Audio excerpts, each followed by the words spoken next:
तो एक नया यूनिट पढ़ने जा रहे हैं हम लोग, नया चैप्टर पढ़ने जा रहे हैं। मैं इसको थोड़ा सा, आपको मेरे पढ़ाने का तरीका इस चैप्टर का बिल्कुल डिफरेंट होता है। मैं आपको बता दूं मैं कैसे पढ़ाता हूँ। मैं ट्रेडिशनल तरीके से नहीं पढ़ाऊंगा। केमिकल इक्विलिब्रियम को मैं पॉइंटर्स के फॉर्म में पढ़ाऊंगा और जो भी न्यूमेरिकल आते हैं मैं डिराइव फॉर्म में आपको करवाऊंगा। यूजुअली क्या होते हैं, लोग पर्टिकुलर रिएक्शन के लिए,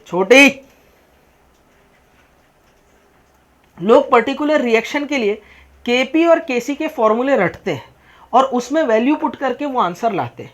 मैं ऐसा नहीं चाहूँगा। मैं आपको कंसेप्ट सिखाऊंगा ताकि किसी भी तरीके से घुमा फिरा के वो क्वेश्चन पूछे तो आप उसे डील आसानी से कर सके। डिराइव फॉर्म में हम करेंगे, यानी A B X Y Z के फॉर्म में।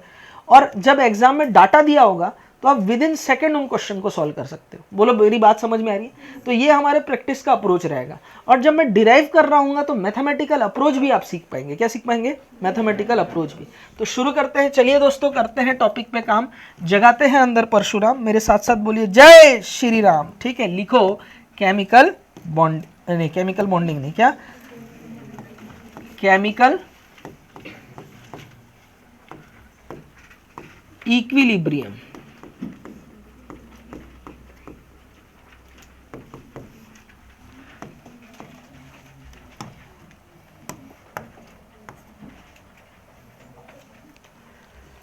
ठीक है, केमिकल इक्विलिब्रियम में पटेल, बात को समझना मेरे भाई, हम सबसे पहले देखने जा रहे हैं #1 टाइप्स ऑफ रिएक्शन।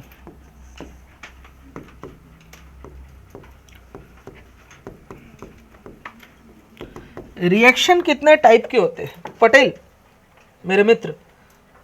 बोल भाई। हाँ, स्लो और fast. On the basis of speed, है ना, हमारे पास केमिकल रिएक्शन 3 टाइप के थे, very slow reaction, very fast reaction और मॉडरेट रिएक्शन। जिसमें से मॉडरेट रिएक्शन की स्टडी हम केमिकल काइनेटिक्स में करते हैं। जो आपने कर दिया उसके type on the basis of order different types के होते हैं, 0 order, first order, second order, third order और nth ऑर्डर। यूजुअली क्या होता है, 3 मॉलिक्यूल्स का या पार्टिकल्स का एक साथ टकरा करके इफेक्टिव कोलिजन कर पाना मैक्सिमम पॉसिबिलिटी 3 की होती है।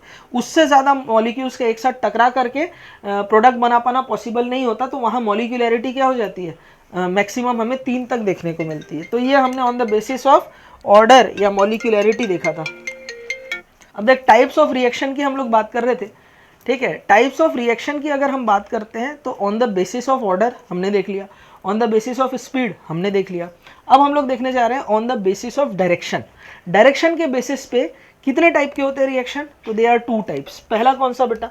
एक होता है बेटा, मैं अगर लिखूं irreversible reaction,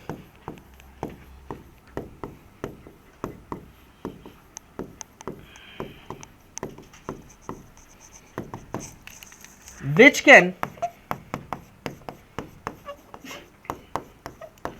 proceed only in one direction, जो सिर्फ और सिर्फ एक ही डायरेक्शन में प्रोसीड होगा। यानी ए से बी तो बनेगा लेकिन बी से ए नहीं बनेगा। क्लियर है? इसका एग्जांपल बता सकते हो? कोई एग्जांपल इसका ध्यान में हो? बोलो। बहुत सारी रिएक्शन है इरिवर्सिबल। जैसे फॉर एग्जांपल अगर मैं HCl की रिएक्शन NaOH से कराऊं तो तन्मय गौर से देखना, एसिड और बेस की रिएक्शन करने पर हमेशा बनता है बेटा क्या? नमक और पानी। बोलो बनेगा? वहीं अगर यानी A से B तो बन रहा है, लेकिन घर में अगर मैं नमक और पानी को मिला करके वापस से एसिड बेस बना सकता हूँ क्या? बिल्कुल नहीं बना सकता हूँ। अगर मैं नमक को पानी में घोलता हूँ तो किसी भी सॉल्ट को अगर पानी में घोलते हैं तो उसका हुड़ अलग और दबंग दबंग अलग हो जाता है। यानी इसका तो आयनाइजेशन हो जाता है। यानी A से B तो बना लेकिन B से वापस से A नहीं बनता। ऐसी रिएक्शन कौन सी रिएक्शन होती है बेटा? Irreversible reaction. ठीक है, तो इसका ये एक एग्जाम्पल है। और भी एग्जाम्पल है ना। और भी एग्जांपल हो सकते हैं, जैसे ऑर्गेनिक केमिस्ट्री में कंबशन रिएक्शन है, आप मीथेन की रिएक्शन, मीथेन को अगर ऑक्सीजन के प्रेजेंस में जलाते हो तो CO2 और H2O मिलता है, लेकिन CO2 और H2O को मिला करके वापस से मीथेन बना सकते हैं क्या? नहीं। अगर ऐसा होता तो सोचो हमारा लफड़ा ही खत्म होता फ्यूल का। ये गल्फ कंट्री वाले बोलते हैं हमारे पास इतना सारा तेल है करके इस चक्कर में तेल निकाल देते हैं इन लोग। बोलो बात क्लियर है? अरे उधर अरब अरब शेख लोग घर में शेर पाल के रखते, तुम मालूम? इधर डॉबरमैन जर्मन शेफर्ड में अटके उन लोग शेर पाल के बैठे, शेख लोग सफेद सफेद पहनते ना, इधर टायर ऐसा बंधा रहता है, हाँ भयंकर पैसा रहता है हम लोग के पास, ठीक है। नहीं मजाक नहीं कर रहा हूँ, इधर नीट जेई है, उधर कुछ नहीं। बोले तुम लोग डिग्री पढ़ाई लिखाई करो, हम पढ़ेंगे नहीं, ठीक है, तो तुम आओ हमारे यहाँ नौकरी करके जाओ, पैसा बहुत है ना, 2-4 ठो तेल का कुआं रहा मतलब लाइफ सेट है कि नहीं। तो बात करते हैं हम लोग वहाँ पर मीथेन का प्रोडक्शन जो होता है, मीथेन हम लोग बना रहे हैं अगर किसी केमिकल रिएक्शन में तो बहुत कॉम्प्लेक्स होता है। यूजुअली मीथेन को जला करके CO2 H2O बनाया जा सकता है, और पानी और CO2 को मिला करके अगर मीथेन बनता हो तो सोचो ये पूरा एनर्जी का ही तो मामला है, फ्यूल का मामला है, पेट्रोल के दाम तो फिर आम के बराबर हो जाएंगे। बोलो बात क्लियर है? अरे हुआ करो, नहीं आ रहा बात समझ में? तो रिवर्सिबल रिएक्शन के एग्जाम्पल आपको क्लियर होगा। मैं एक दो एग्जाम्पल लिख रहा हूँ, ज्यादा रटने की जरूरत नहीं है। दूसरा रिवर्सिबल रिएक्शन,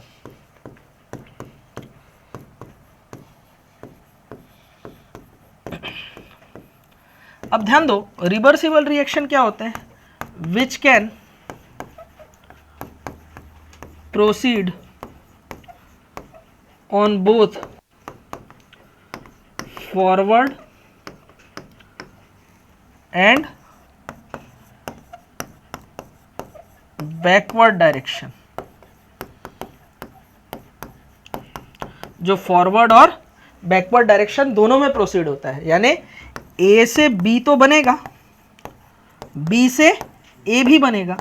ऐसी रिएक्शन को हम लोग ऐसे लिखते हैं, रिप्रेजेंट करते हैं, A रिवर्सिबली फॉर्म B। कई लोग इस साइन का मतलब सोचते हैं इक्विलिब्रियम है। कई लोग सोचते हैं जो साइन दिख रहा है किसका साइन है, मैं पूछूं तो वो लोग बोलते हैं ये तो इक्विलिब्रियम का साइन है, सर हमारे मास्टर ने हमको पढ़ाया है। तो ये पढ़ा तो गलत पढ़ा, ये इक्विलिब्रियम का साइन बिल्कुल भी नहीं है, ये रिवर्सिबल रिएक्शन का साइन है, जो ये बताता है कि A से B भी बन रहा है और B से A भी बन रहा है। कई लोग को लगता है कि इक्विलिब्रियम रिएक्शन का कोई एक टाइप होगा। पटेल कॉपी देना, हाँ ठीक है, किधर गई? ले कॉपी लेके दे दे मेरे पास, ठीक है। कहने का मतलब ये है, कई लोग को लगता होगा कि इक्विलिब्रियम रिएक्शन का कोई एक टाइप होगा, लेकिन आपकी जानकारी के लिए मैं बता दूं कि इक्विलिब्रियम रिएक्शन का कोई टाइप नहीं है। ये रिवर्सिबल रिएक्शन के दौरान आने वाला एक फेज है, एक स्टेट है, जो आ भी सकता है और नहीं भी आ सकता है। जिस प्रकार से चेहरे को पिंपल उगता है, कभी सुने हो पिंपल को चेहरा उगा है? ऐसा होता है क्या? नहीं ना। वैसे रिवर्सिबल रिएक्शन को क्या आता है? इक्विलिब्रियम आता है। इक्विलिब्रियम को रिवर्सिबल रिएक्शन नहीं आता, मतलब इक्विलिब्रियम कोई रिएक्शन का टाइप नहीं है। आप मेरी बात समझ पा रहे हैं? ठीक है, अरे हुआ करो।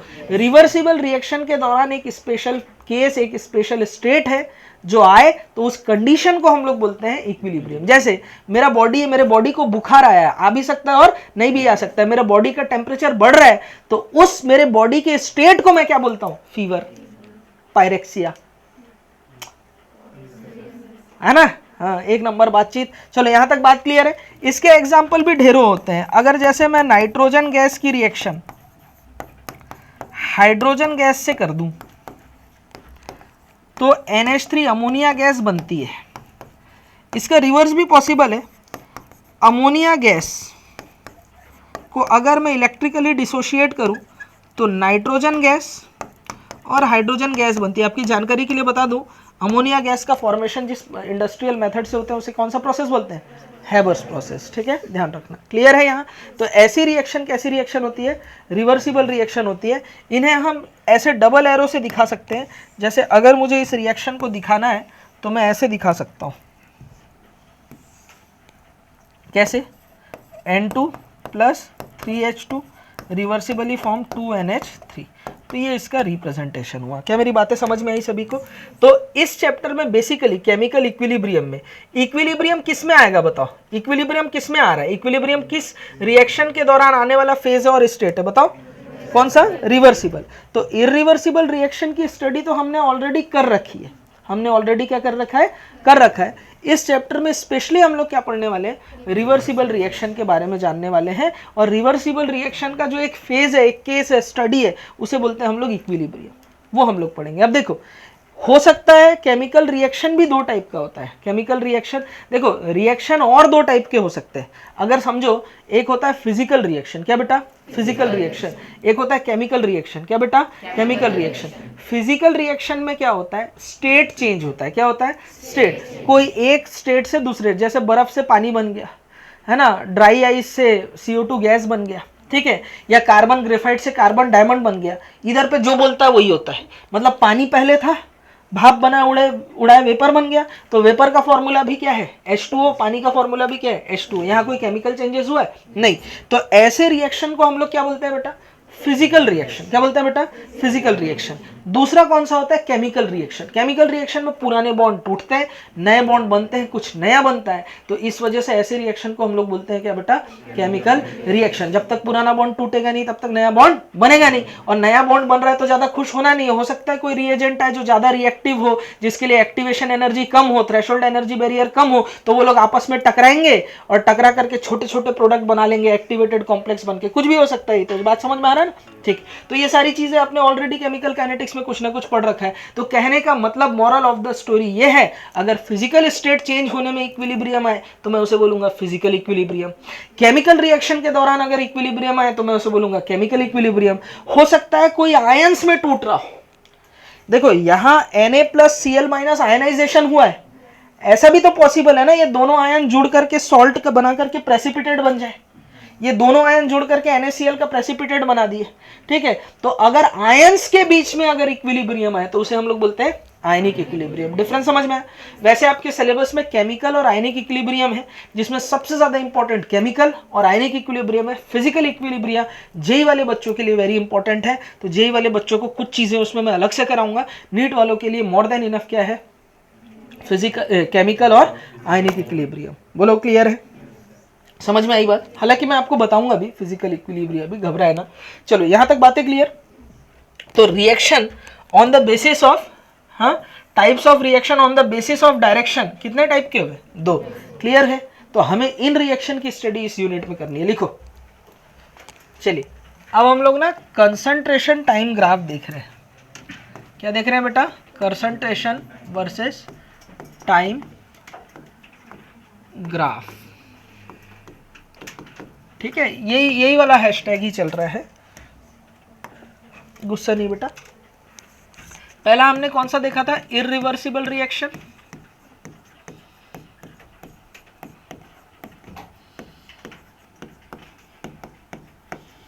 अच्छा, इसे #2 बोल देता हूं। देखो इरिवर्सिबल रिएक्शन की अगर मैं बात करूंगा तो इरिवर्सिबल रिएक्शन जो होता है दोनों डायरेक्शन में होता है। इसके कुछ एग्जाम्पल भी हमने देखे। पहला कौन सा बताओ? है ना, हमने पहला एग्जाम्पल क्या देखा बताओ? अभी हमने लिखा थोड़ी देर पहले, हाँ, HCl प्लस NaOH क्या बना था? NaCl plus H2O। लेकिन रिवर्स हम नहीं कर सकते। NaCl प्लस H2O मिलाओगे तो कुछ और ही बन जाएगा, Na प्लस एक्वस बनेगा और Cl माइनस एक्वस बन जाएगा। इसके अलावा मैं बात करूं दूसरा एग्जांपल, तो अगर मैं कंबशन ऑफ हाइड्रोकार्बन या मीथेन करूं, CH4 को ऑक्सीजन के प्रेजेंस में अगर मैं जलाता हूं तो क्या मिलेगा मुझे? CO2 मिलेगा, और साथ ही साथ क्या मिलेगा? H2O। बैलेंस करने का तरीका क्या था बताओ? C फिर H फिर O। C हाइड्रोजन कितने? 2, हाइड्रोजन 2, ऑक्सीजन कितने हो गए? 2 और 2 4, तो ये 2 और 2 4। वहीं अगर मैं CO2 और H2O को मिलाऊं तो ज़्यादा सोल्यूशन बन सकता है। इस सोल्यूशन में वाटर में CO2 डिसॉल्व हो सकता है, जिसको हमने ऑलरेडी सॉल्यूशन चैप्टर में पढ़ रहा था हेनरीज लॉ में। आपको पता होगा कि गैसेस डिसॉल्व इन वाटर, उसके लिए हेनरीज कांस्टेंट की वैल्यू भी हम लोग निकाले थे। सारा सब कुछ मैंने पढ़ा रखा है, ठीक है। दूसरी चीज, अगर उसमें डिसॉल्व होने के बाद भी अगर हमने CO2 मिलाता गया तो कार्बोनिक एसिड बनता है H2CO3, ठीक है। तो A से B तो बन रहा है लेकिन B से A नहीं बन रहा है। तो ये कंबशन ऑफ मीथेन भी एक तरीके से कौन सा है बेटा? इरिवर्सिबल रिएक्शन का एग्जांपल है। अब जरा बात को समझना है। अगर मैं क्या करूं, कंसंट्रेशन वर्सेस टाइम ग्राफ बनाऊं,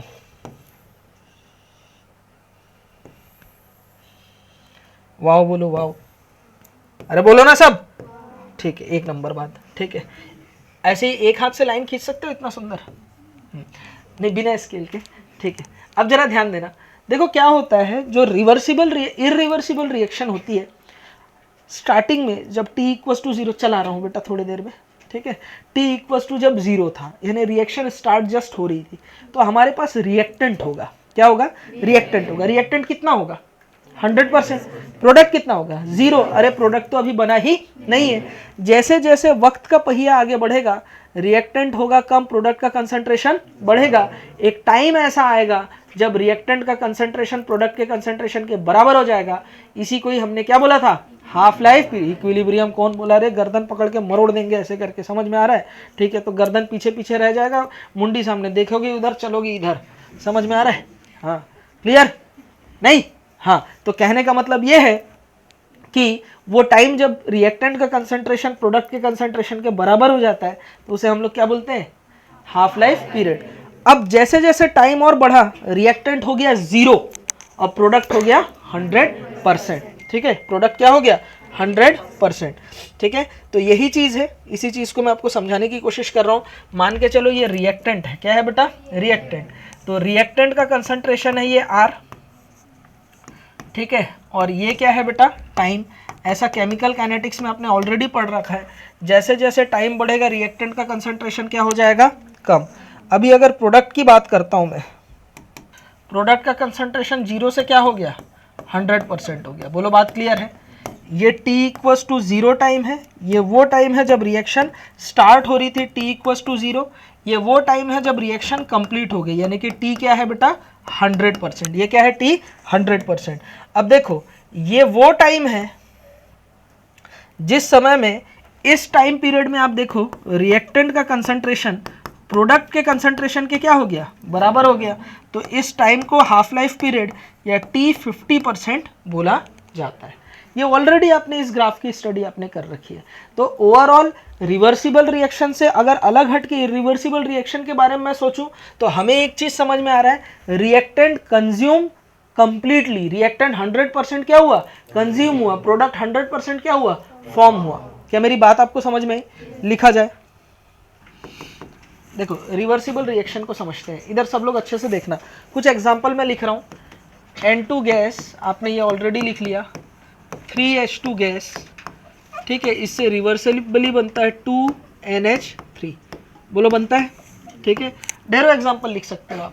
जैसे मैंने N2O4 लिया, N2O4 जो होता है ना, ये सॉलिड होता है ना, कलरलेस सॉलिड होता है। जैसे ही इसे हीट देते हैं तो ये क्या बनता है, कुड़िए नहीं तेरे ब्राउन रंग दे, ब्राउन कलर का पैरामैग्नेटिक गैस बनाता है, NO2 गैस में बदल जाता है। बोलो बात क्लियर है। तो ये भी कौन सा एग्जाम्पल हुआ बेटा हमारे पास में, रिवर्सिबल रिएक्शन का एग्जाम्पल हुआ। इसके अलावा आपने पढ़ा होगा CH3COOH, क्या है ये, एसिड। एसिड की रिएक्शन अगर NaOH से कराए तो गौर से देखना, NaOH स्ट्रॉन्ग बेस है और CH3COOH क्या है, वीक एसिड। ये वीक एसिड है, ये स्ट्रॉन्ग बेस है। तो weak acid also act as strong acid. और क्या बनाएगा बताओ यहाँ पर, ये तो हमने देख रखा ना, CH3COONA सोडियम एसीटेट, साथ ही साथ क्या बन जाता है, H2O। रिवर्सिबल भी रिएक्शन पॉसिबल है। क्या मेरी बात आपको समझ में आई। ये तो हमने ऑलरेडी, ये सारी रिएक्शन भी हमने कर रखी है, सब पढ़ रखा है हमने, ठीक है। तो ये सारे एग्जाम्पल किसके हैं बेटा, रिवर्सिबल रिएक्शन के एग्जाम्पल है। अब जरा समझना, रिवर्सिबल रिएक्शन में A से B भी बन रहा है, B से A भी बन रहा है। मैं फॉर एग्जाम्पल मैं शुरू कर रहा हूँ रिएक्शन को, तब मैं ध्यान देना। तो रिएक्टेंट का कंसंट्रेशन 100% है, B तो अभी बना ही नहीं था, मैंने यहाँ से शुरू किया। अब रिएक्टेंट कम हो रहा है, प्रोडक्ट का कंसंट्रेशन बढ़ रहा है, रिएक्टेंट कम हो रहा है, प्रोडक्ट का कंसंट्रेशन बढ़ रहा है, रिएक्टेंट कम हो रहा है, प्रोडक्ट का कंसंट्रेशन बढ़ रहा है। रिएक्टेंट कम होते होते रुक गया, प्रोडक्ट भी रुक गया। क्यों, क्योंकि अब इस फेज में रिएक्शन से रिएक्टेंट से प्रोडक्ट भी बन रहा है और उतने ही रेट में प्रोडक्ट से रिएक्टेंट भी बन जा रहा है। इसी फेज को हम लोग क्या बोलते हैं, इक्विलिब्रियम बोलते हैं। ए से बी भी बन रहा है, बी से ए भी बन रहा है। अब आप मेरे को एक चीज समझो, मैं आपको पढ़ाता हूँ, आप भूल जाते हो। ये किसका एग्जाम्पल है, रिवर्सिबल की इरिवर्सिबल, रिवर्सिबल का। मैं पढ़ाया है ना, दिमाग में गोबर को कांस्टेंट रखना है, दिमाग में कांस्टेंट, गोबर का concentration is equal to constant, ठीक है, रूल है, ठीक है। तो मैंने जो पढ़ाया हुआ फीडबैक डाला उसको हमें बाहर करना पड़ेगा, तो उधर से निकल जाता है, ठीक है। तो ये प्रोसेस कौन सा हुआ, रिवर्सिबल रिएक्शन हुआ। कौन सा, रिवर्सिबल। अब मैं एक चीज़ बताओ मुझे, आपके दिमाग में मैं कोई कंसंट्रेशन डाल रहा हूँ, गोबर 100% जीरो हो सकता है कभी, भूसा 100% जीरो हो सकता है कभी? नहीं ना, कुछ ना कुछ क्वांटिटी में तो रहेगा ही ना। हो सकता है थोड़ा बहुत भूसा प्रोडक्ट में कन्वर्ट हो जाता होगा, कभी कभार कचरा साफ करते हुए अच्छी चीज़ भी निकल जाती है, और अच्छी चीज़ थोड़ी बहुत जो मैं बताना चाह रहा हूँ दिमाग में थोड़ा बहुत ठहर भी जाता है, कभी कभार होता है ऐसा। नहीं, जैसे क्लोरीन का ऑक्सीडेशन स्टेट -1, ये थोड़ा सा पता है हमें, है कि नहीं? समझ में आ रही बात? तो वैसे थोड़ी बहुत चीज़ें रुक भी सकती है। यानी बोलने का मतलब ये हुआ कि ये रिवर्सिबल रिएक्शन कभी भी 100% कंप्लीट नहीं होगी, क्योंकि रिएक्टेंट से अगर प्रोडक्ट बन रहा है तो अरे भैया प्रोडक्ट से भी तो क्या बन रहा होगा? रिएक्टेंट बन जा रहा होगा। अच्छा, रिवर्सिबल रिएक्शन की एक फारमोस्ट कंडीशन क्या है? ठीक है, रिवर्सिबल रिएक्शन में इक्विलिब्रियम आना है। क्या आना है? इक्विलिब्रियम। मैं पढ़ा रहा हूँ, आप निकल जा, दिमाग से निकल जा रहा है, मैं पढ़ा रहा हूँ, दिमाग से निकल जा रहा है, मैं पढ़ा रहा हूँ, मैं सोच रहा हूँ अभी तो पढ़ा के गया था, गया किधर, ले थोड़ा और पढ़ा देता हूँ, फिर आपने दिमाग से उसे निकाल दिया, मतलब अभी तो पढ़ा के गया था, गया किधर, फिर थोड़ा सा पढ़ा दूंगा, फिर वो निकल जाएगा। ऐसे में तो रिएक्शन कभी कंप्लीट ही नहीं होनी ना, तो रिवर्सिबल रिएक्शन कभी भी कंप्लीट नहीं हो सकती।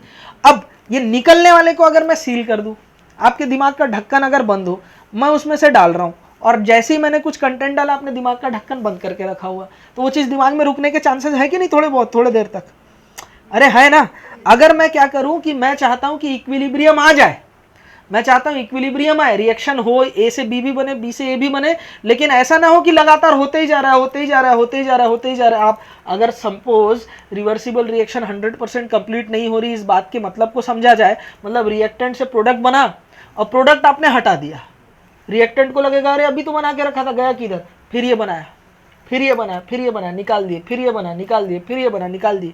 ऐसे में तो कभी भी रिएक्शन कंप्लीट नहीं होगी, ना इक्विलिब्रियम आएगा। ठीक है, अब ये चीज ना निकले उसके लिए मुझे इसको पैक करना पड़ेगा। क्या करना पड़ेगा? पैक करना पड़ेगा। तो इक्विलिब्रियम की फार मोस्ट कंडीशन ही यही है, reversible reaction, those reversible reaction take place in close container, there is the chances of equilibrium. यानी ऐसे रिवर्सिबल रिएक्शन जिनको क्लोज कंटेनर में किया जाए, वहां इक्विलिब्रियम आने के चांसेस है। अगर मैं रिवर्सिबल रिएक्शन को ओपन कंटेनर में करूं तो मर जाएंगे, लेकिन कभी इक्विलिब्रियम आएगा ही नहीं। इक्विलिब्रियम आने का तो सवाल ही पैदा नहीं होता। यानी कि रिवर्सिबल रिएक्शन की स्टडी हम लोग करेंगे। अगर इक्विलिब्रियम मुझे पढ़ना है, सबसे पहला कौन सा रिएक्शन? Reversible reaction. और रिवर्सिबल रिएक्शन किसमें होना चाहिए? क्लोज कंटेनर में होना चाहिए। अरे भाई, क्लोज कंटेनर में होने वाली रिएक्शन कौन सी प्रोसेस होगी बताओ? एडियाबेटिक, आइसोकोरिक, क्या होगा? अरे वॉल्यूम रिमेन कांस्टेंट ना, तो आइसो को डेल्टा वी क्या होगा? 0। हाँ होगा ना। तो इससे रिलेटेड थर्मोडायनेमिक्स आप अभी धीरे धीरे जानने वाले हो। क्या मेरी बातें आपको समझ में आ रही है? तो इक्विलिब्रियम अगर आए, इसकी फारमोस्ट कंडीशन क्या? पहला रिवर्सिबल रिएक्शन, दूसरा क्लोज कंटेनर होना चाहिए। ओपन कंटेनर में कभी भी कतई रिवर्सिबल रिएक्शन आ नहीं सकती। वेरी इंपॉर्टेंट बात, क्लियर है? अब जरा इसकी ग्राफ को देखते हैं। कोई लिखेगा नहीं अभी, ध्यान देंगे। देखो यहां हमने रखा कंसंट्रेशन और यहां हमने लिया टाइम। सबसे पहले रिएक्टेंट की अगर मैं बात करूं, रिएक्टेंट का कुछ कंसंट्रेशन होगा, रिएक्टेंट का कंसंट्रेशन कम हो रहा है, कम हो रहा है, कम हो रहा है। कम होते होते एक टाइम ऐसा आएगा जब रिएक्टेंट का कंसंट्रेशन कांस्टेंट हो जाएगा। मतलब ये रिएक्शन तो रिवर्सिबल रिएक्शन कभी भी 100% हो नहीं सकती ना। इरिवर्सिबल रिएक्शन में ग्राफ आके नीचे टिक गया था, यहां ऐसा नहीं होगा, आके कांस्टेंट हो गया। इसका बोलने का मतलब क्या हुआ? इक्विलिब्रियम की शर्त ही यही है कि इक्विलिब्रियम में क्या कांस्टेंट होना चाहिए? कंसंट्रेशन कांस्टेंट होना चाहिए रिएक्टेंट का। तो देखो रिएक्टेंट का कंसंट्रेशन आते आते ये क्या हो गया बेटा? कांस्टेंट हो गया। 100% जीरो ये नहीं हुआ। बात कर लेते हैं प्रोडक्ट की। एक टाइम ऐसा आएगा कि इसका कंसंट्रेशन भी क्या हो जाएगा? कांस्टेंट हो जाएगा। ये किसका कंसंट्रेशन है? प्रोडक्ट का। ग्राफ समझ में आया? अब देखो जब रिएक्शन स्टार्ट हुई थी, जब रिएक्शन क्या हुई थी बेटा? स्टार्ट हुई थी। ग्राफ के इतने हिस्से को देखो, ग्राफ के इतने हिस्से पे आप नजर डालें। ये जो पॉइंट है, इस पॉइंट के बाद से क्या हुआ है? इस पॉइंट के बाद से ग्राफ में क्या आपको देखने को मिला है बताओ? ये जो कंसंट्रेशन है वो कांस्टेंट हुए। इससे पहले तक का जो ग्राफ है आप देखोगे तो आपको ऐसा नजर आएगा। ठीक है, तो ग्राफ के इस पॉइंट को, क्योंकि दोनों के बीच में ये डिफरेंशिएट कर रहा है, इस पॉइंट को ही हम लोग बोलते हैं क्या बेटा? Equilibrium point. क्या बोलते हैं? Equilibrium point. इक्विलिब्रियम पॉइंट के इधर इक्विलिब्रियम आता है और इक्विलिब्रियम के इधर इसे केमिकल काइनेटिक पार्ट बोलते हैं। क्या बोलते हैं? Chemical kinetic part. और इक्विलिब्रियम पॉइंट की इधर ये इक्विलिब्रियम पार्ट है रिएक्शन का, यानी वो पॉइंट, वो टाइम जहां इक्विलिब्रियम आ जाए उस टाइम को इक्विलिब्रियम टाइम बोलते हैं, और उस कंडीशन के बाद से जो कंसंट्रेशन होते हैं रिएक्टेंट और प्रोडक्ट वो क्या हो जाता है, कांस्टेंट हो जाता है। क्या हो जाता है, कांस्टेंट। उसके इधर का हिस्सा केमिकल काइनेटिक पार्ट है, जिसकी स्टडी हमने ऑलरेडी केमिकल काइनेटिक्स में कर रखी है। इतने पार्ट की हम लोग को स्टडी और करनी है, ठीक है। ये t इक्वल्स टू 0 है। वो टाइम जब रिएक्टेंट और प्रोडक्ट का कंसंट्रेशन क्या हो जाता है बेटा, बराबर होता है, उसे हम लोग क्या बोलते हैं बेटा, half life period, T half. अच्छा, इस रिएक्शन में रिएक्शन कभी भी 100% कंप्लीट हुई क्या? रिएक्टेंट का कंसंट्रेशन कभी भी घट के 0 हुआ क्या? प्रोडक्ट का कंसंट्रेशन कभी भी बढ़ते बढ़ते 100% हो पाया क्या? नहीं, ये तो फ्लैट हो गई ना ग्राफ। तो ऐसा माना जाता है कि इनफाइनाइट में जाके, टी इनफाइनाइट में जाकर के 100% रिएक्शन कंप्लीट होती है। तो क्या इक्विलिब्रियम का ग्राफ, रिवर्सिबल रिएक्शन का ग्राफ सभी को अच्छे ढंग से क्लियर हुआ? हूं हां किया जाए, पक्की बात है, यहां तक लिखा जाए।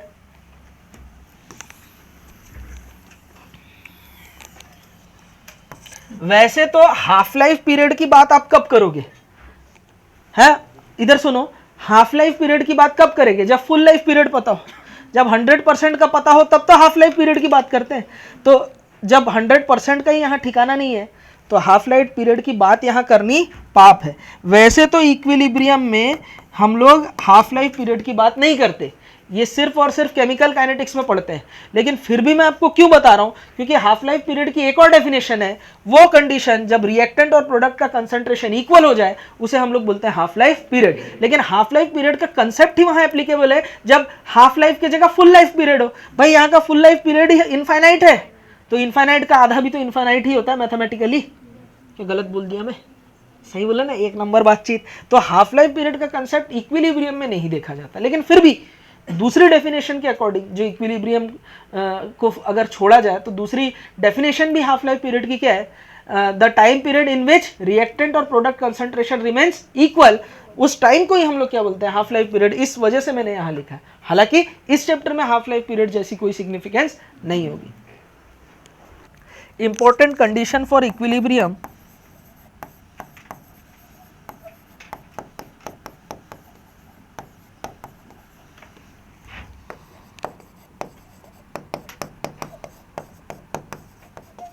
is reversible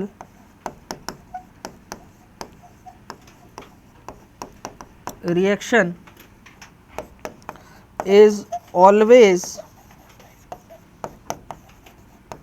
take place in closed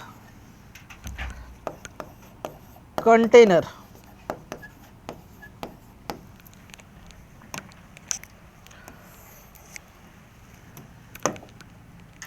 तन मैं समझा तू कि नहीं समझा?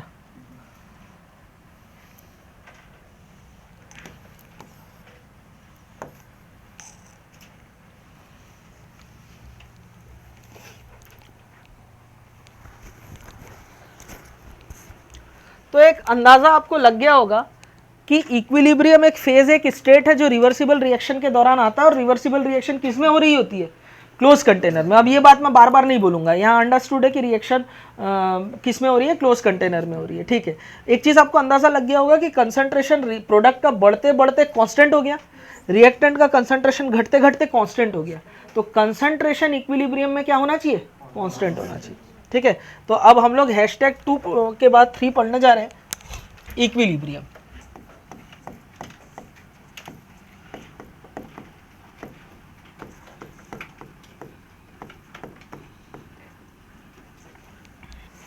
ठीक, अभी इक्विलिब्रियम की प्रॉपर्टी को जानते हैं। पहली प्रॉपर्टी हमें क्या समझ में आई कि कंसंट्रेशन कांस्टेंट होने चाहिए। लिखेंगे concentration of each reactant and product is constant at equilibrium.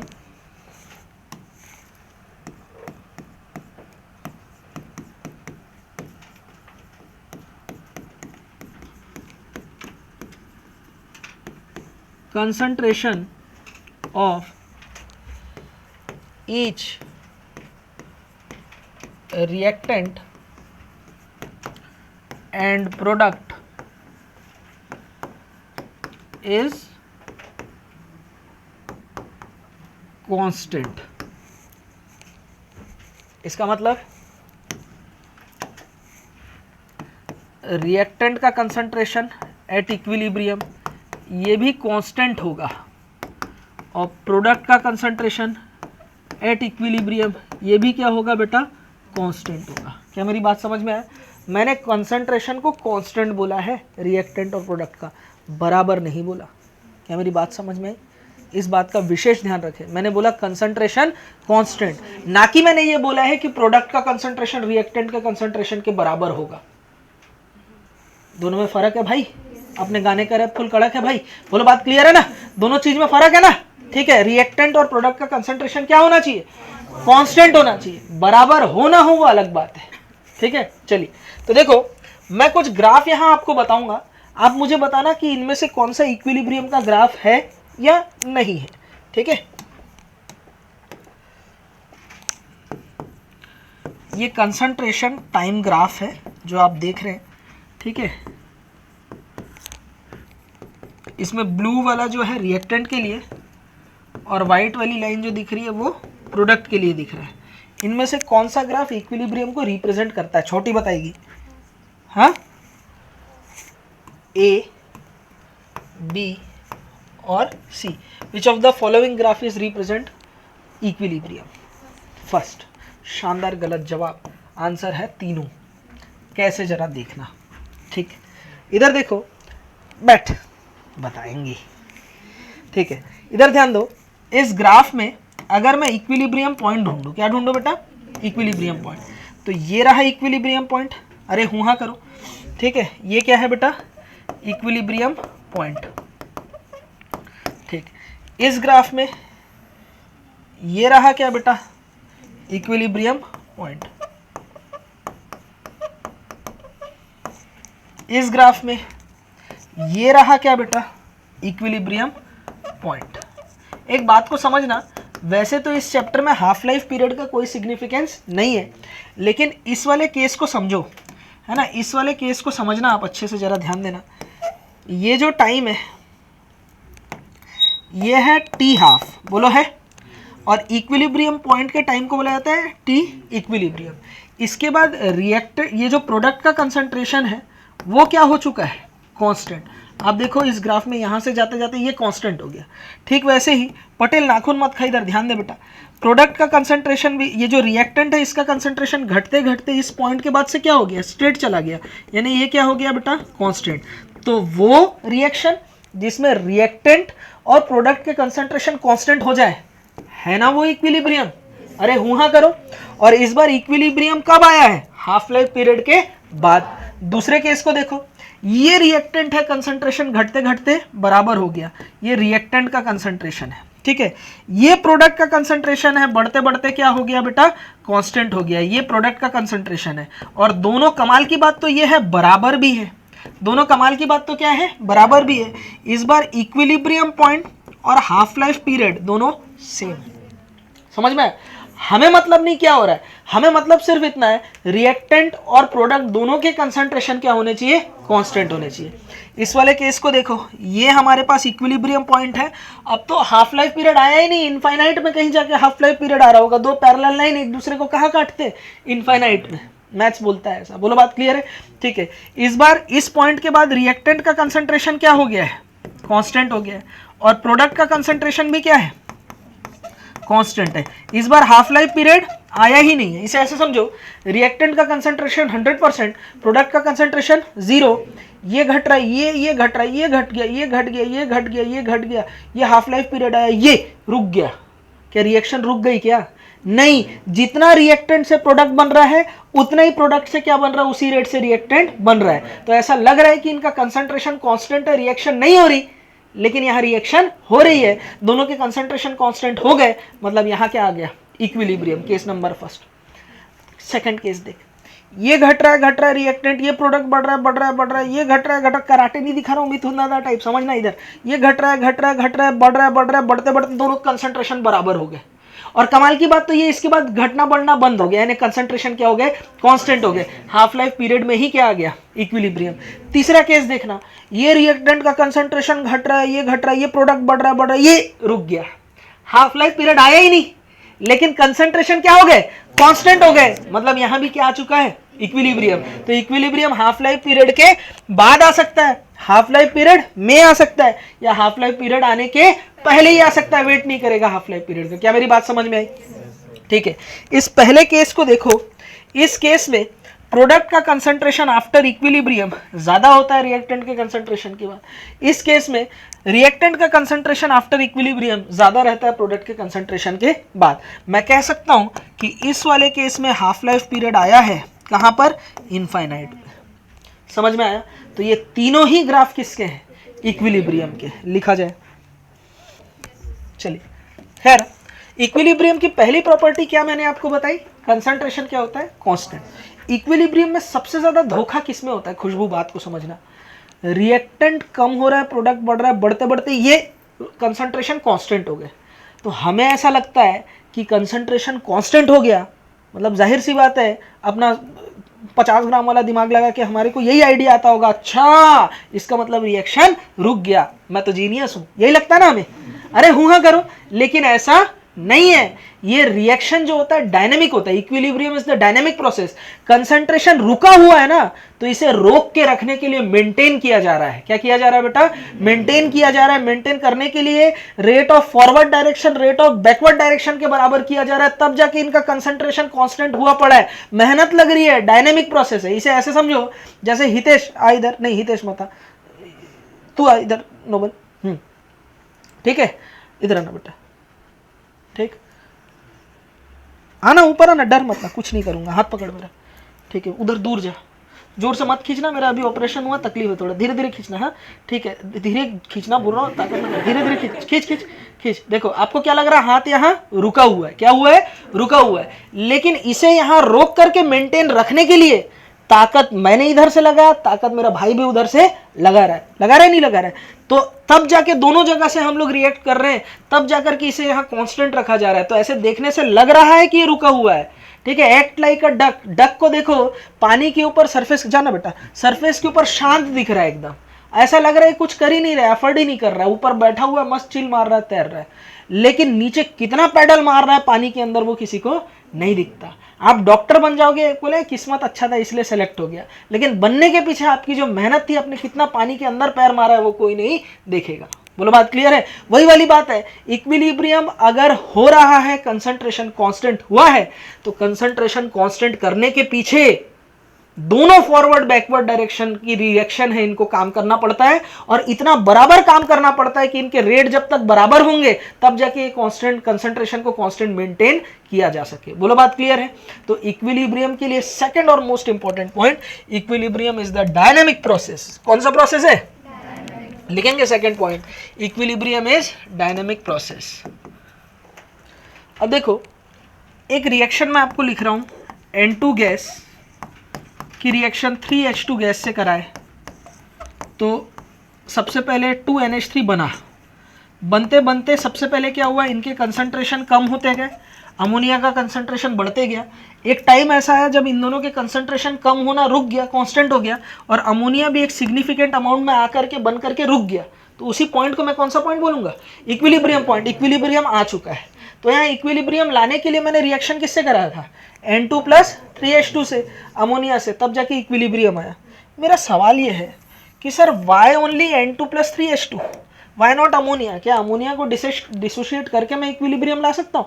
सवाल है, जवाब है बिल्कुल हाँ, क्योंकि ये रिवर्सिबल प्रोसेस है। तो आप अमोनिया से भी ये काम कर सकते थे। अगर आप अमोनिया लेते और इसको डिसोशिएट करते तो यहाँ पर N2 गैस बनता और क्या बनता, हाइड्रोजन गैस बनता चला जाता। एक टाइम ऐसा आता जब इनके बनना रुक जाता, कंसंट्रेशन कांस्टेंट हो जाता, और अमोनिया जो खर्च हो रही थी उसका खर्च होना भी बंद हो जाता, उसका कंसंट्रेशन रुक जाता। तो इस फेज को मैं बोलूंगा बेटा क्या, इक्विलिब्रियम। इसका मतलब क्या हुआ, इक्विलिब्रियम लाने के लिए आप रिएक्टेंट लेकर के ही इक्विलिब्रियम तक पहुंच सकते हो, ऐसा नहीं है, क्योंकि रिएक्शन रिवर्सिबल है। जो किसी के लिए रिएक्टेंट होगा वही दूसरे फेज में दूसरा नजरिया बदलने की बात है। ठीक है, नजरिया बदल के देखो, वही दूसरे केस में क्या हो सकता है, प्रोडक्ट हो सकता है। समझ में आ रही बात? तो equilibrium can be attend in both side. ठीक है, इक्विलिब्रियम को हम लोग दोनों साइड से क्या कर सकते हैं, ला सकते हैं। तो फोर्थ पॉइंट वही लिखूंगा मैं, लिखेंगे equilibrium can be attend, reaction के दौरान इक्विलिब्रियम आया है, ये पता कैसे चलेगा? इक्विलिब्रियम आके चिल्ला चिल्ला के बोलेगा कि देख भाई मैं आ गया हूं करके, या कोई ऐसा टाइमर है जो बजने लग जाएगा तो इक्विलिब्रियम आ गया, ऐसा है क्या? कैसे पता चलेगा ये? ठीक है, एक तो किससे पता चलता है, जैसा आप सही सोच रहे हो, कंसंट्रेशन से। कंसंट्रेशन, हम जो कंटेनर के अंदर सॉल्यूशन है उसके कंसंट्रेशन को हम लोग मेजर करते रहेंगे, और कंसंट्रेशन मेजर करना कोई बड़ी बातचीत नहीं है, हमने ऑलरेडी सॉल्यूशन चैप्टर में देख लिया। और बहुत सारे क्वालिटेटिव प्रॉपर्टीज है, बहुत सारे ऐसे फंक्शंस है, प्रॉपर्टीज है, फॉर्मूलाज है जो हमने देखा है रेट वेट कंसंट्रेशन के बेसिस पे, जिससे हम लोग कंसंट्रेशन को कैलकुलेट कर सकते हैं। बहुत सारे डिफरेंट काइंड ऑफ मेथड हो सकता है। उस सैंपल का इलेक्ट्रोलाइटिक कंडक्टेंस निकाल के नॉर्मेलिटी निकाल लो। नॉर्मेलिटी कैसे निकालते हैं बताओ? इक्विवेलेंट कंडक्टेंस इक्वल्स टू क्या हो जाता है, कप्पा इंटू 1000/n। यहां से भी कंसंट्रेशन, मतलब डिफरेंट ऑफ मेथड है कंसंट्रेशन पता करने के, हमारे ऊपर है, लैब में हम आराम से कर सकते हैं। खैर, कहने का मतलब ये है कि इक्विलिब्रियम पॉइंट आ चुका है, ये डिटेक्ट कैसे करोगे? सबसे पहले किससे? कंसंट्रेशन से। कंसंट्रेशन क्या हो जाना चाहिए? कांस्टेंट। बार बार आपको मेजर करते रहना पड़ेगा। दूसरा, प्रेशर से। अगर कोई गैसियस रिएक्शन है तो मैंने आपको बताया था PV इक्वल्स टू nRT, तो partial pressure we also used in place of concentration. Partial pressure किसके लिए? गैसेस के लिए। गैसेस के लिए कंसंट्रेशन की जगह आप क्या यूज कर सकते हो? Partial pressure. तो हम प्रेशर के टर्म में भी देख सकते हैं कि प्रेशर भी क्या हो जाना चाहिए? कांस्टेंट हो जाना चाहिए, तो भी इक्विलिब्रियम पॉइंट है। तीसरा एक और तरीका है, कलर देख के। ठीक है, लोग बोलते हैं नहीं बदलेगा, रंग नहीं बदलेगा, लेकिन केमिस्ट्री कहती है थोड़ा वेट कर, रंग बदलेगा, जरूर बदलेगा, देखना जरा क्या होता है। हितेश, बात को समझना। पांचवा पॉइंट हम लोग देखने जा रहे हैं, इक्विलिब्रियम पॉइंट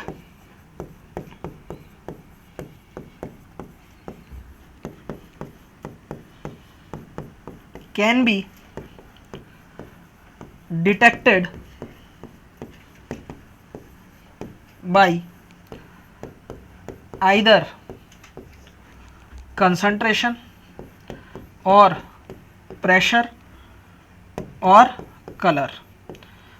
कंसंट्रेशन प्रेशर से कैसे पता करते हैं वो तो मैंने बता दिया, आप चेक करोगे कंसंट्रेशन और प्रेशर क्या होना चाहिए?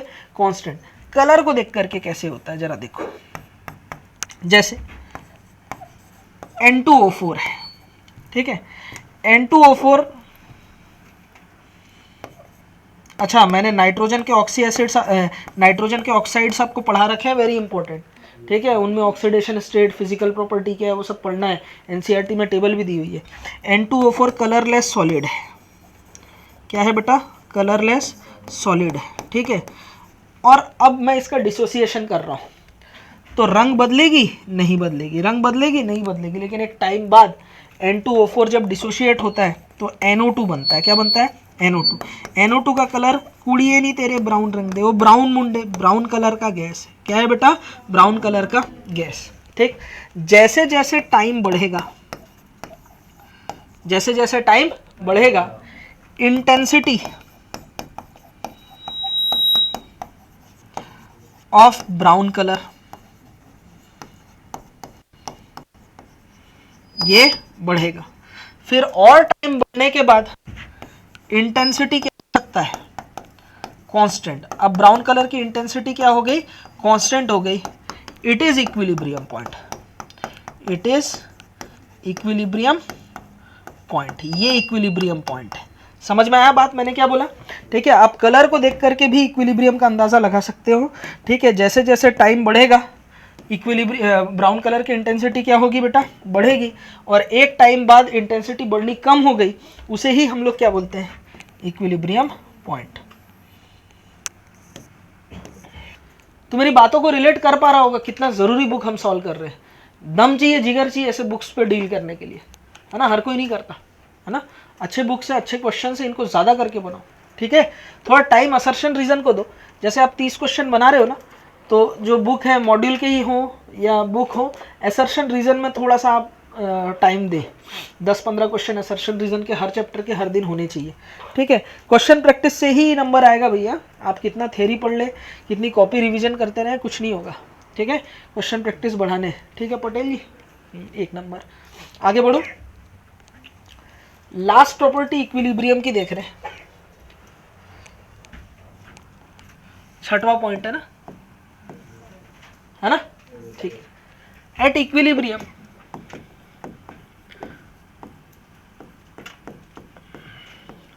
आपको तो पता है कंसंट्रेशन क्या है बेटा, कांस्टेंट, ठीक है। जैसे suppose rate of forward direction, जैसे सपोज ए से बी बन रहा है, ठीक है। अगर मैं फॉरवर्ड डायरेक्शन की बात करूं, rate of forward direction equals to कैसे लिखे थे हम लोग, ए का कंसंट्रेशन, बोलो लिखे थे, ठीक है। वैसे ही rate of backward direction equals to क्या लिखेंगे हम लोग, उल्टा सोचेंगे तो ये रिएक्टेंट हो जाएगा बी का कंसंट्रेशन, यही होगा ना, ठीक है। और rate equals to change in concentration with respect to time, तो D A upon D T, ठीक। वैसे rate of backward direction equals to क्या हो जाएगा, D B upon D T, ठीक है। अब कंसंट्रेशन, ये तो डिफरेंशियल फॉर्म है, कंसंट्रेशन कांस्टेंट होना है। अगर कंसंट्रेशन मुझे क्या करना है, कांस्टेंट करना है, तो मुझे रेट ऑफ फॉरवर्ड और रेट ऑफ बैकवर्ड डायरेक्शन को क्या करना पड़ेगा, बराबर करना पड़ेगा। आपने देखा जैसे नोबल और मैं थे, हाथ पकड़ के हम लोग खींच रहे थे, अगर एक भी रेट अगर ज्यादा हो गई, सपोज फॉरवर्ड डायरेक्शन की रेट ज्यादा हो गई तो वो इधर शिफ्ट होने लगेगा रिएक्शन फॉरवर्ड में। सपोज बैकवर्ड डायरेक्शन की रेट ज्यादा हो गई तो रिएक्शन किधर चला जाएगा, बैकवर्ड डायरेक्शन जाने लगेगा। और इट इज नेसेसरी कंडीशन, अगर इक्विलिब्रियम मुझे मेंटेन करना है तो rate of forward rate of backward के मुझे बराबर रखना पड़ेगा। यानी मैं लिख सकता हूं at equilibrium rate of forward direction is equal to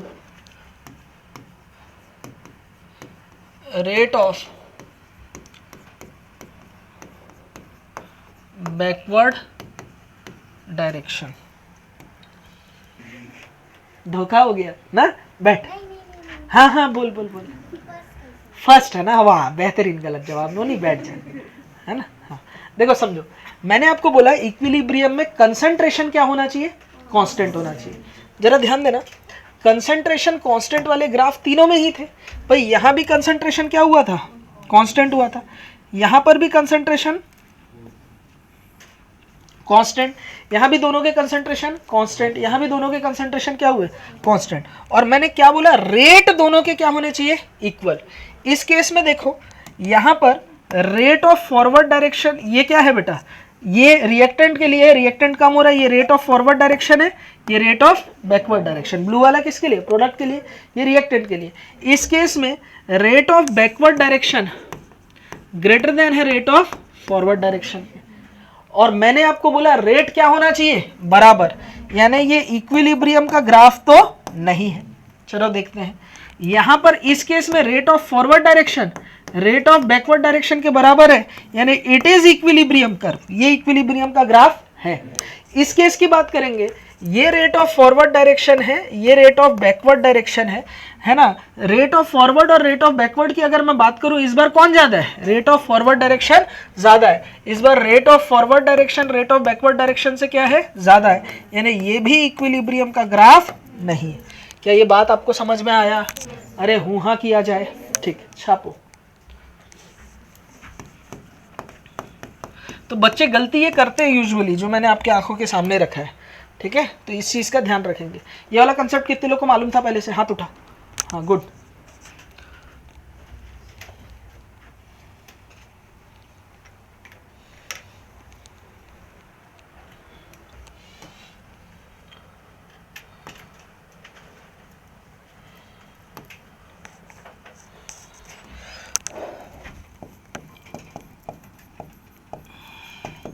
equilibrium पे असर किस किस चीजों का पड़ता है, equilibrium may be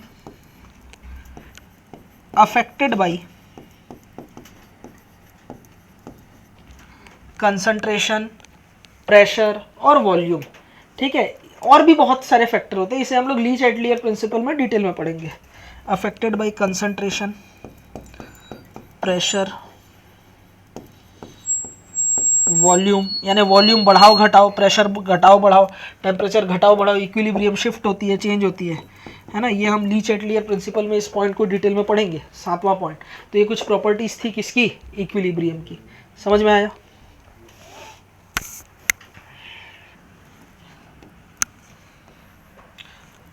in chemical reaction, किसी भी केमिकल रिएक्शन में तो दो तरीके का होगा, एक होगा फिजिकल इक्विलिब्रियम, ठीक है, यहाँ पर चेंज होगा फिजिकल स्टेट और एलोट्रोपिक फॉर्म। जैसे फॉर एग्जांपल CO2 सॉलिड था, सॉलिड से किस में बदल गया, गैस में, तो इक्विलिब्रियम आया।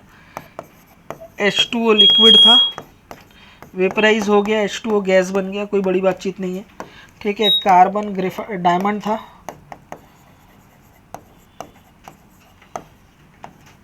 कार्बन ग्रेफाइट में बदल गया। समझ में आ रही बात, ठीक। तो ये क्या है बेटा, physical equilibrium. Similarly chemical equilibrium भी होगा।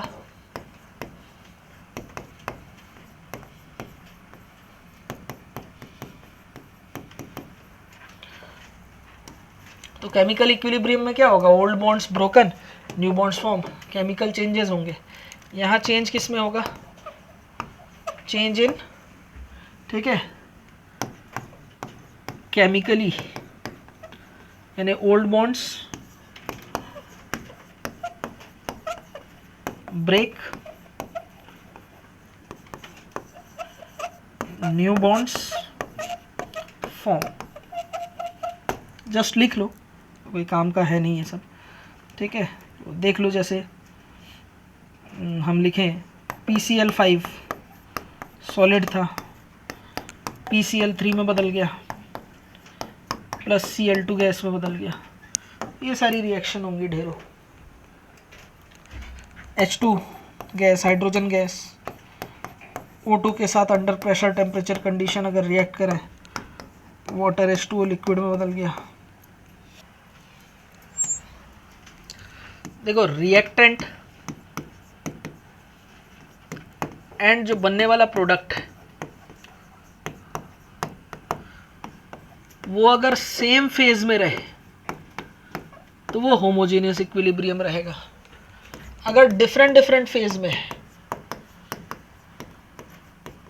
और उनके बीच इक्विलिब्रियम है, इक्विलिब्रियम की कंडीशन आपको मालूम है, they are in heterogeneous equilibrium, different phase में अगर होंगे। जैसे एग्जांपल के तौर पर अगर मैं देखूं, ठीक है, N2 भी क्या था, गैस था, O2 भी क्या था, गैस था, इक्विलिब्रियम के दौरान क्या बना, 2NH3, ये भी क्या है, गैस है। तो ये कौन सा इक्विलिब्रियम है, हाँ, होमोजेनियस इक्विलिब्रियम, ठीक है। अब ये लोग डिफरेंट फेज में हो गए, तो हेट्रोजेनियस इक्विलिब्रियम के एग्जांपल अगर हम लोग देखें तो जरा आप देखो, कैल्शियम कार्बोनेट CaCO3 सॉलिड था, डिसोशिएट हुआ CaO लाइम, ठीक है, सॉलिड, प्लस CO2 गैस में, ठीक है। तो यहाँ देखो फिजिकल स्टेट डिफरेंट है, तो ये कौन सा इक्विलिब्रियम हुआ, हेट्रोजेनियस इक्विलिब्रियम, दैट्स इट। क्या चीज, अच्छा H2 कर लो, इसे H2 कर लो, बाई मिस्टेक लिख दिया, कोई बड़ी बातचीत नहीं है। होमोजेनस का और बहुत सारे एग्जांपल आपने पढ़ा है, ठीक है। अगर मैं हाइड्रोलिसिस करूँ किसका, एस्टर का, तो एस्टर क्या होता है, लिक्विड फेस में होता है, उसकी हाइड्रोलिसिस वाटर से करा रहे, वाटर भी क्या है, लिक्विड, तो क्या बनता है हाइड्रोलिसिस ऑफ एस्टर से, एल्कोहल और एसिड, बनता है नहीं बनता है, ठीक है। तो दोनों ही क्या होते हैं, लिक्विड फेज में होते हैं, याद है, भूल गए हो, अरे हाइड्रोलिसिस ऑफ एस्टर तो आप उसमें भी पढ़ चुके हो अभी काइनेटिक्स में, नहीं, स्यूडो फर्स्ट ऑर्डर, ओ लाशों, जिंदा हो, ठीक, मुझे लगा।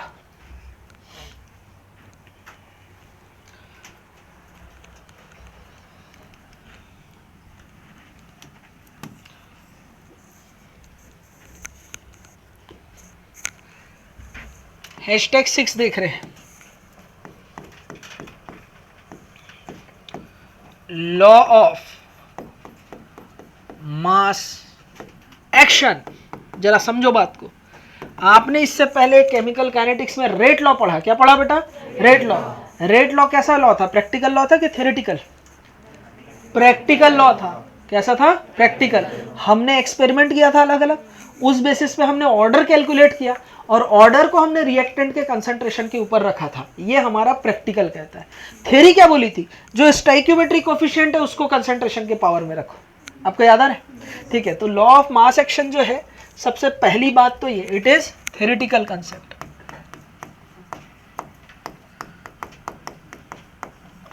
जबकि रेट लॉ कौन सा कंसेप्ट था, प्रैक्टिकल कंसेप्ट था, एक्सपेरिमेंट किया था फिर आया था हमारे पास। बोलो बात क्लियर है? Rate of reaction is proportional to product, rate of reaction is directly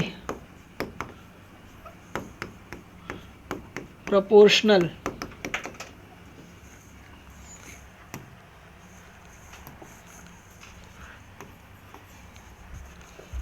to product of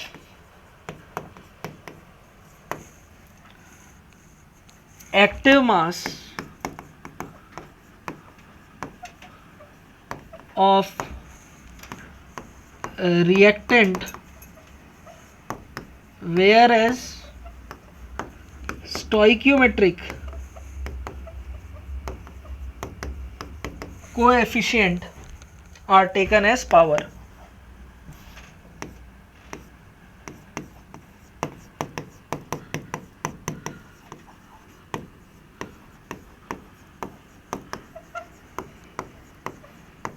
Taken as power. ठीक है, क्लियर है? ठीक है, ये मैंने डेफिनेशन सज्जनतावश लिखा दिया, लेकिन लिखने की कोई ज़रूरत नहीं है। लिखना चाहो तो लिख भी लेना, कोई दिक्कत नहीं। ज़रा ध्यान दो, जैसे कोई रिएक्शन है, अगर मैं सपोज लिख रहा हूँ 2A गैस से बना है 3B गैस, ठीक है, तो इसके लिए अगर मैं लॉ ऑफ मास एक्शन लिखूँ तो मैं कैसे लिख सकता हूँ, R is directly proportional to reactant के कंसंट्रेशन इनटू पावर में क्या आ जाएगा, 2। बोलो समझ में आया? ठीक है, जैसे सपोज मैंने कोई रिएक्शन लिखी, 3A gas plus 5B gas form कर रहा है 2C गैस, तो इसके लिए लॉ ऑफ मास एक्शन अगर मैं लिखूं तो मुझे कोई एक्सपेरिमेंट करने की ज़रूरत नहीं, मैं डायरेक्ट रिएक्शन की स्टोइकियोमेट्री देख के ये बोल सकता हूँ R is directly proportional to A के कंसंट्रेशन के पावर में 3 इंटू B के कंसंट्रेशन के पावर में 5। इसे ही कहा जाता है लॉ ऑफ मास एक्शन, लिखा जाए। ठीक है, तो ये थोड़ा सा हमारे सिलेबस से थोड़ा बियॉन्ड होता है, लेकिन फिर भी मैं आपको समझा दूं कि एक्टिव मास को A से रिप्रेजेंट करा जाता है, इसे हम लोग बोलते हैं एक्टिविटी। ये रिलेटिव होता है, क्या होता है बेटा, रिलेटिव। जैसे एक्टिविटी को रिप्रेजेंट किया जाता है इन टर्म्स ऑफ कंसंट्रेशन और प्रेशर, कंसंट्रेशन के टर्म और प्रेशर के टर्म, या फिर मोल फ्रैक्शन के टर्म में भी। किसमें बेटा, मोल फ्रैक्शन। ठीक है, तो देखो कंसंट्रेशन भी ये रिलेटिव कंसंट्रेशन होता है, relative with respect to unity. तो एक्टिव मास जो है ना, ये ए यानी एक्टिविटी या एक्टिव मास बोलते हैं इसे। ठीक है, आप सीधा मतलब समझो, इसका मतलब होता है कंसंट्रेशन और pressure.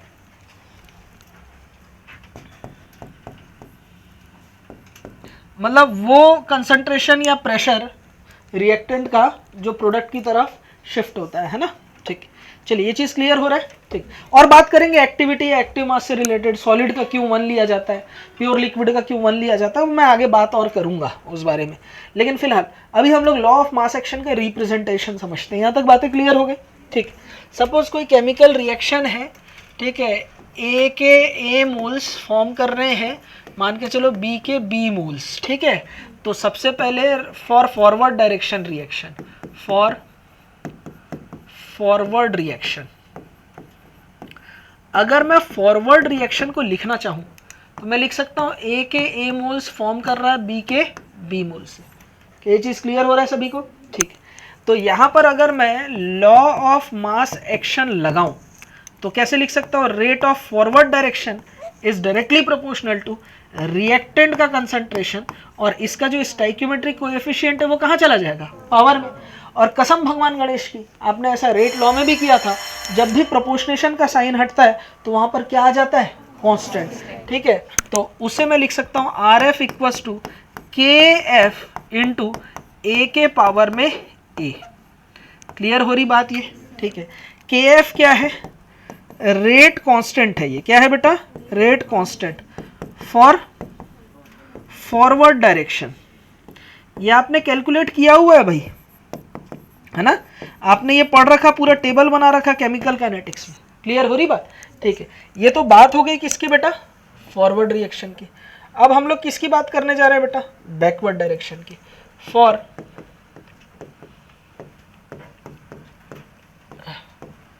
Backward reaction, backward reaction में क्या होगा? बी के बी मोल्स फॉर्म करेंगे सी के सी मोल्स, यानी जो आपके लिए रिएक्टेंट से प्रोडक्ट हुआ करता था वो प्रोडक्ट अब क्या है? रिएक्टेंट है।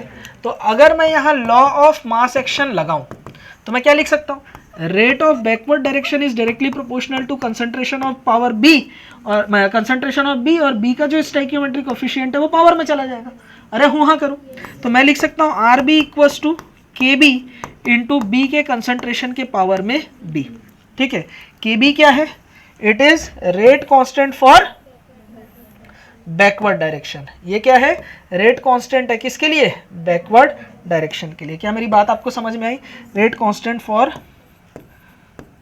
Backward direction. बात क्लियर हुई? ये इक्वेशन 1 है, ये इक्वेशन 2 है। क्लियर? जरा बात को समझो। मैं अगर क्या करूं, इक्वेशन 2 में इक्वेशन 1 को डिवाइड कर दूं, क्या करूं बेटा? इक्वेशन 2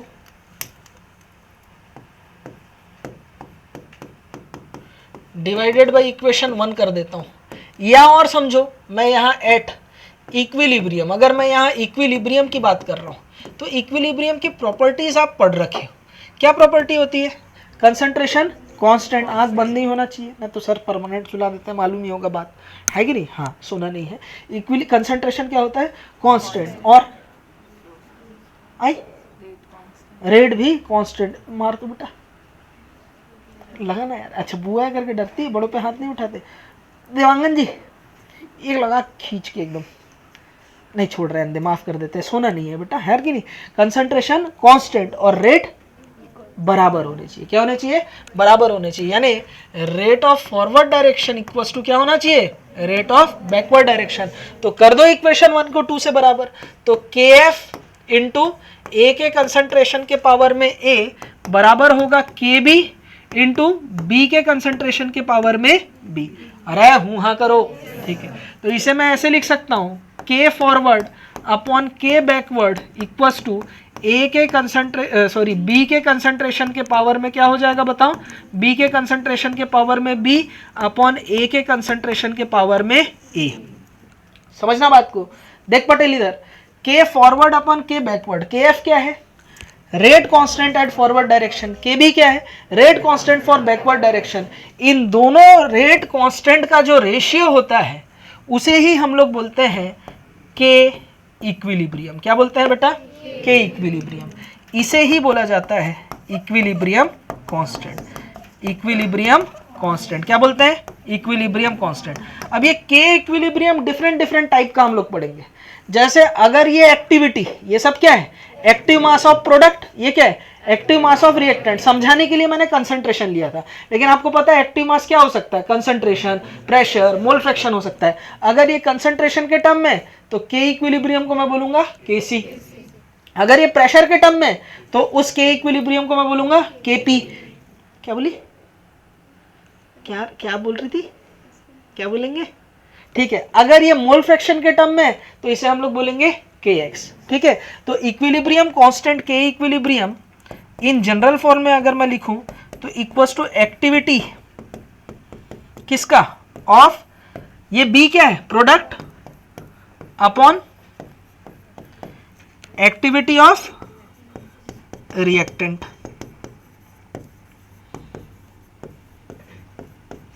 समझ में आया? इस तरीके से हम लोग इक्विलिब्रियम पॉइंट क्या करेंगे बेटा? फॉर्म करेंगे। लेकिन हालांकि इतना डेरिवेशन करने की जरूरत नहीं है, क्योंकि मैं समझा रहा हूं, इस वजह से मैंने ये लिखा हुआ है। जरा ध्यान दो, के इक्विलिब्रियम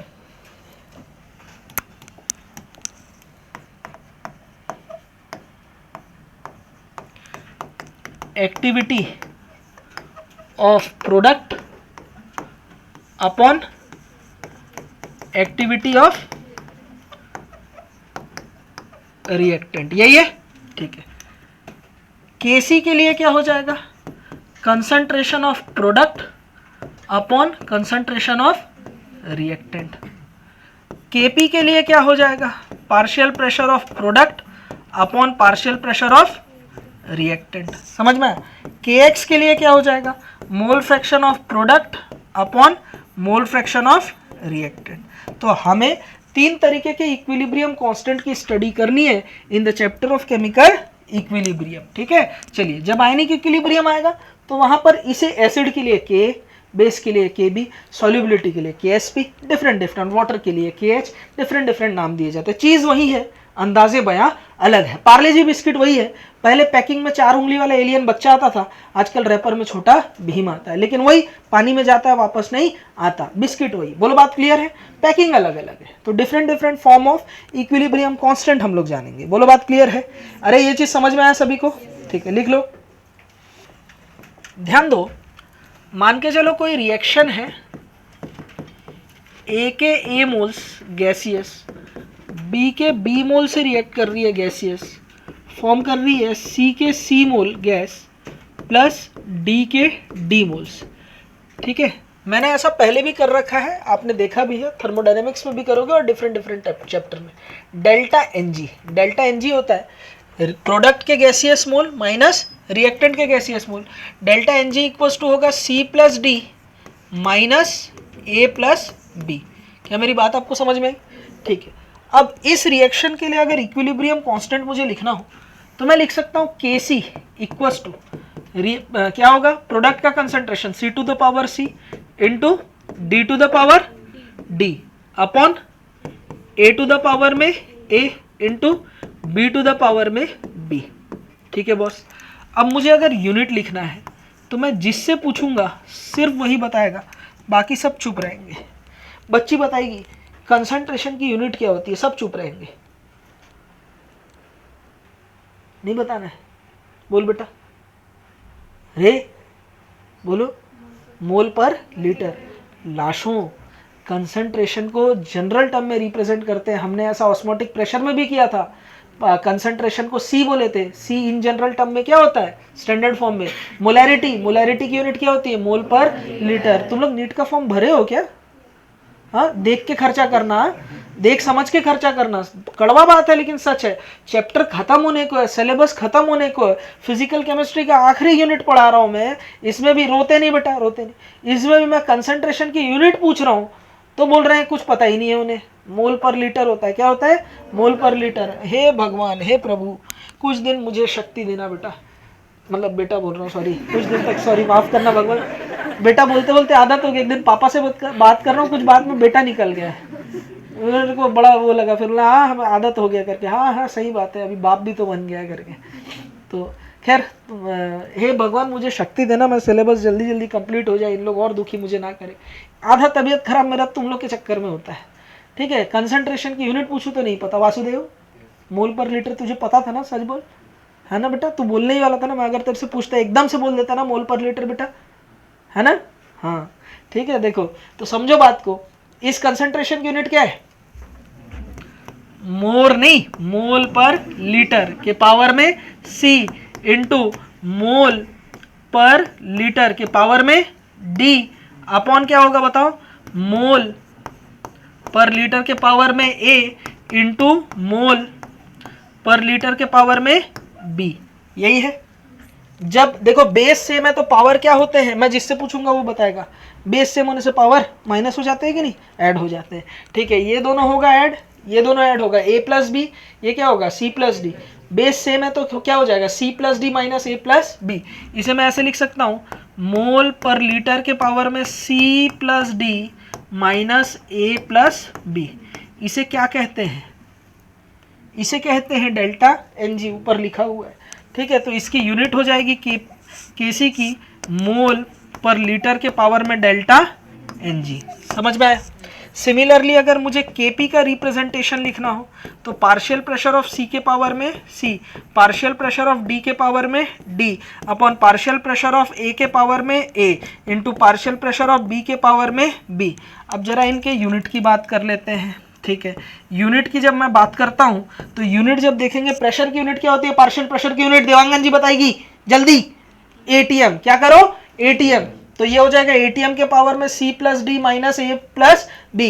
तो ये यूनिट हो जाएगी ATM के पावर में डेल्टा NG। अब देखो, अगर मुझे इसे इक्विलिब्रियम कांस्टेंट को मोल फ्रैक्शन के टर्म में लिखना है तो मैं कैसे लिख सकता हूँ, काई C के पावर में C into mole fraction of D to the power में D upon mole fraction of A के पावर में A into mole fraction of B के पावर में B। अगर मैं यहाँ बात यूनिट की करूं तो क्या आप बता दोगे क्या होगी यूनिट, यूनिटलेस, क्योंकि मोल फ्रैक्शन की कोई यूनिट नहीं होती, इसकी यूनिट नहीं होती। तो ये हो जाएगा हमारे पास में क्या बेटा, यूनिटलेस। वैसे हमारे सिलेबस में सारा कैलकुलेशन Kc और Kp का है, Kx से नाम मात्र के क्वेश्चन पूछे जाते हैं या पूछे गए हैं, कभी आएगा तो हम डील उसको कर भी लेंगे। तो इट्स ऑल अबाउट इक्विलिब्रियम, हमने यहाँ तक देख लिया। रिप्रेजेंटेशन वाला बहुत बेसिक था जो मैंने आज खत्म किया। कल हम लोग पढ़ने वाले हैं इक्विलिब्रियम, Kp और Kc के कैलकुलेशन, उनके बीच रिलेशन और कुछ बातें और, ठीक है। चलिए, थैंक यू वेरी मच। जुगाड़ ऐसे ट्रिक्स कोई नहीं देगा तुमको, सिंपल टिप्स, PCM भी everything now easily on your finger tips, जो भी चाहिए ले लेना।